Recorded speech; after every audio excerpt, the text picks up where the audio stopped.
ہوتا ہے۔ اصل میں قرآن مجید علم انسانی کی معراج، فکر، فلسفہ، حکمت، قرآن کی ابدی حکمت، قرآن کا ابدی فلسفہ، قرآن انسانی مسائل کا جو حل دیتا ہے، قرآن نے سوشل سائنسز میں جس طریقے سے رہنمائی کی ہے، یہ دو پہلو ہیں اس کے اعجاز کے، جس کی کہ آج ہمیں ضرورت ہے کہ ہم اس کا شعور اور ادراک حاصل کریں۔ اس کے ضمن میں خاص طور پر علامہ اقبال کا نام لینا چاہتا ہوں۔ میرے نزدیک اس دور میں قرآن مجید کے اس اعجاز اور اس کے ایک معجزہ ہونے کے لیے سب سے بڑی دلیل علامہ اقبال کی شخصیت ہے۔ وجہ کیا ہے کہ علامہ اقبال علماء کے طبقے میں سے نہیں تھے۔ ظاہر بات ہے کہ جن کا پورا جو ہے جن کی زندگی گزرتی ہو قال اللہ و قال الرسول میں، ان کے دلوں میں عظمت قرآن کی، ان کے دلوں میں حضور کی محبت، یہ تو سمجھیے کہ ہونی ہی چاہیے، ان کے شب و روز اسی میں گزرتے ہیں۔ لیکن یہ کہ ایک ایسا شخص جس کی تعلیم ہے کالجوں کی، یونیورسٹیوں کی، جس نے مشرق اور مغرب کے فلسفے کھنگال ڈالے، وہ شخص، اور وہ بھی اس دور میں جبکہ ہم پر مغرب سے مروبیت بہت شدید تھی۔ آج تو وہ مروبیت بہت کم ہو چکی ہے۔ آج تو ہمارا عام نوجوان جو ہے وہ آنکھوں میں آنکھیں ڈال کر بات کرتا ہے، اس میں خود اعتمادی ہے۔ ہمارا بھی اپنا ایک معاشی نظام ہے، ہمارا اپنا ایک سیاسی نظام ہے، ہمارا ایک اپنا سماجی نظام ہے، ہماری اپنی سوشل ویلیوز ہیں۔ آج کا نوجوان الحمدللہ احیاء اسلام کی وہ جد و جہد جو ہے وہ مرحلہ در مرحلہ بہرحال آگے بڑھ رہی ہے۔ وقت لگے گا، لیکن یہ کہ اس میں یقیناً ترقی ہوئی ہے۔ اسی کا مظہر یہ ہے کہ خود اعتمادی ہے۔ We have confidence. ہم جانتے ہیں کہ اسلام ایک دین ہے، مکمل دین ہے، اس کے پاس زندگی کے تمام مسائل کا حل ہے۔ لیکن یہ ہے آج 1985 کی بات۔ علامہ اقبال اس صدی کے آغاز میں گئے ہیں یورپ، جبکہ ہم محکوم تھے انگریز کے۔ ایک حاکم قوم کے ہاں جا کر اس سے مروبیت کتنی شدید اس وقت تھی، جو جاتا تھا اکثر و بیشتر جو ہے واپس آتا تھا تو کھڑے ہو کر پیشاب کرنا ضروری سمجھتا تھا، اس لیے کہ اس نے وہاں پر لوگوں کو یہی کرتے دیکھا۔ ان کا لباس، ان کی وضاقت، ان کی تہذیب، ان کا تمدن، ہر طرح سے ان کے گن گاتا ہوا، ان کے لیے وہ بہت قصیدے جو ہے تعریف کے کہتا ہوا آتا تھا۔ لیکن ایک علامہ اقبال کی شخصیت وہ ہے کہ وہ یہ خود کہتے ہیں کہ میں اس آگ میں ڈالا گیا ہوں مثل خلیل، مغربی تہذیب کے اس الاؤ میں مجھے اس طرح ڈالا اللہ نے جیسے کہ حضرت ابراہیم کو آگ میں ڈلوایا۔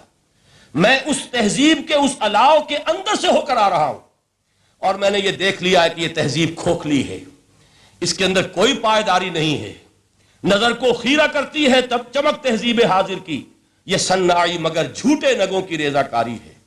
اور دیار مغرب کے رہنے والوں، خدا کی بستی دکان نہیں ہے، کھرا جسے تم سمجھ رہے ہو وہ اب زرے کا معیار ہوگا۔ تمہاری تہذیب اپنے خنجر سے آپ ہی خودکشی کرے گی، جو شاخ نازک پہ آشیانہ بنے گا ناپائیدار ہوگا۔ اب آپ اندازہ کیجئے وہ شخص جو بنیادی طور پر فلسفی ہے، فلسفے کا طالب علم ہے، وہ جرمنی اور انگلستان میں جا کر فلسفے کھنگالنے کے بعد اسے اگر تسکین حاصل ہوئی، اس کی جو علم کی پیاس تھی اگر اسے سیری حاصل ہوئی تو صرف قرآن کے ذریعے سے۔ نہ کہیں جہاں میں اما ملی، جو اما ملی تو کہاں ملی میرے جرم خانہ خراب کو تیرے عفو بندہ نواز میں۔ یہ وہ شخص ہے، آخری زندگی میں ان کا کام صرف ایک رہ گیا تھا، قرآن کی تلاوت۔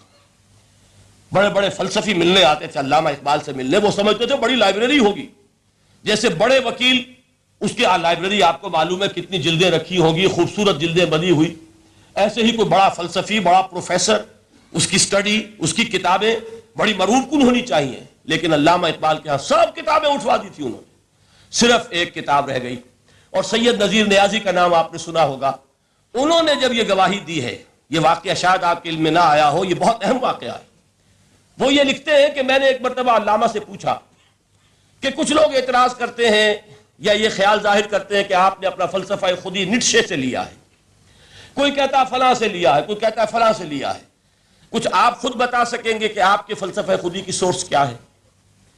تو علامہ نے کہا کہ اچھا کل فلاں وقت آ جانا تو میں تمہیں لکھوا دوں گا، ڈکٹیٹ کرا دوں گا۔ تو سید نذیر نیازی کہتے ہیں کہ میں بہت خوش ہوا کہ یہ سعادت میرے حصے میں آ رہی ہے کہ علامہ اقبال خود مجھے تحریر کرائیں گے کہ میرے فلسفے کی سورس کیا ہے، میں نے کہاں سے اخذ کیا ہے۔ دوسرے روز وہ گئے، حاضر ہوئے، بڑے ہی ارمانوں کے ساتھ پینسل اور کاپی لے کر بیٹھے۔ علامہ نے فرمایا ذرا قرآن مجید نکال لاؤ۔ وہ قرآن مجید لائے، حیران ہوئے، یہ فلسفے کا سورس مجھے ڈکٹیٹ کرانے چلے تھے، یہ قرآن مجید کہہ رہے۔ کہا کہ ذرا سورۃ الحشر اس کا آخری رکوع، وَلَا تَكُونُوا كَالَّذِينَ نَسُوا اللَّهَ فَأَنسَاهُمْ أَنفُسَهُمْ أُولَٰئِكَ هُمُ الْفَاسِقُونَ۔ اے لوگوں، ان لوگوں کے مانند نہ ہو جانا جنہوں نے اللہ کو بھلا دیا، تو اللہ نے انہیں اپنی خودی سے غافل کر دیا، اپنے آپ سے بیگانہ بنا دیا، یہی ہیں لوگ جو فاسق ہیں۔ علامہ نے کہا میرے فلسفے کی سورس یہ میں آپ کو بتانا چاہتا ہوں۔ اس معنی میں کہتا ہوں کہ اس دور میں علامہ اقبال کی شخصیت کو میں اعجاز قرآن کا سب سے بڑا مظہر سمجھتا ہوں۔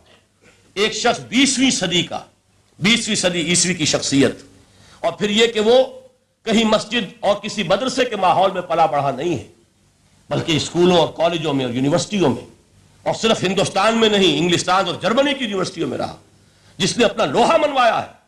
وہ شخص اگر یہ کہتا ہے کہ میرے لیے فکر کی بنیاد، میرے فلسفے کی سورس، میری تمام سوچ کی رہنمائی جو ہے وہ اس کتاب نے کی ہے، تو معلوم ہوا کہ واقعتاً یہ قرآن مجید آج بھی معجزہ ہے۔